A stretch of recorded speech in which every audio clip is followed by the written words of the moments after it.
Gaafidoo humnaan barnootaan baddi ajabaanu barree barsiisutti. Yaa shamarran biyya tokkaa barnootatti.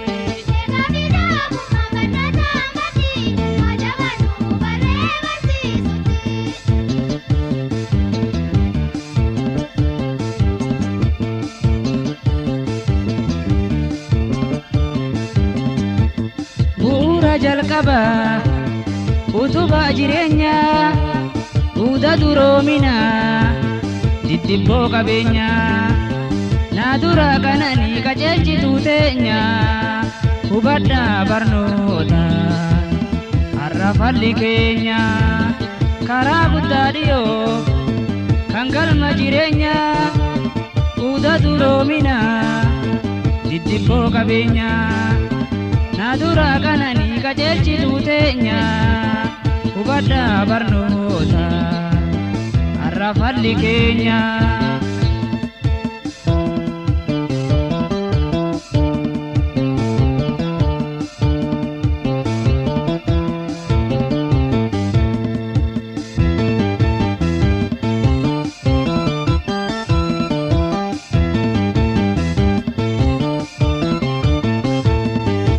Yaa shamarran biyya tokkaa barnootatti.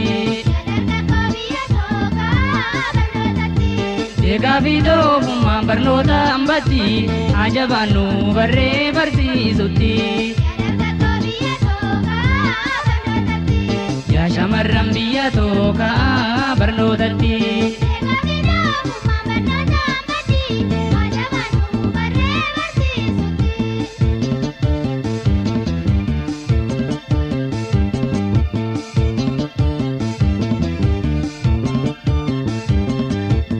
Dagalee tokkummaa utubaa jabinaa madda dagaaginaa kanaadhaa fi seenaa burqaa afaan ofii handhuura waaltinaa hundaafuu barnoonni muummicha ol'aanaa.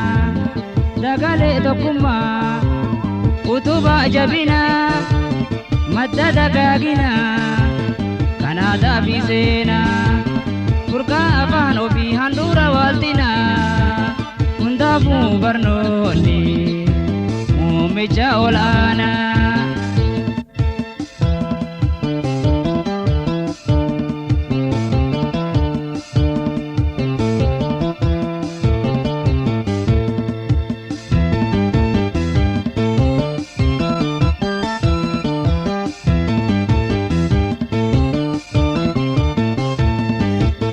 Shamarran biyya tokkaa barnootatti.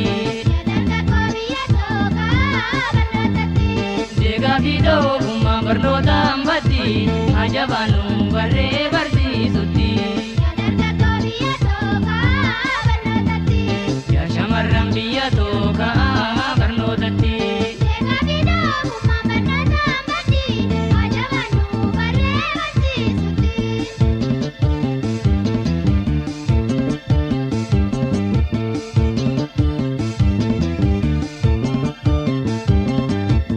Barnoonni ifaadha ifa walii galaa mirkanii namummaa isaatu madaala namni fayyaa qabu akkamii wallaala jireenyi doofumaa booddisaa golgola. Barnoonni ifaadha ifa walii galaa mirkanii namummaa isaatu madaala namni fayyaa qabu akkamii wallaala jireenyi doofumaa booddisaa golgola.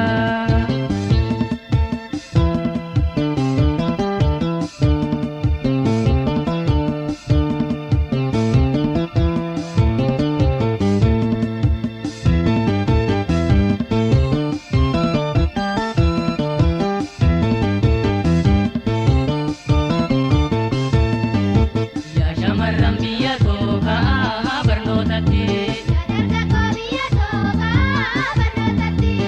Gaafidoo humnaan barnootaan baddi ajabaanu barree barsiisutti. Yaa shamarran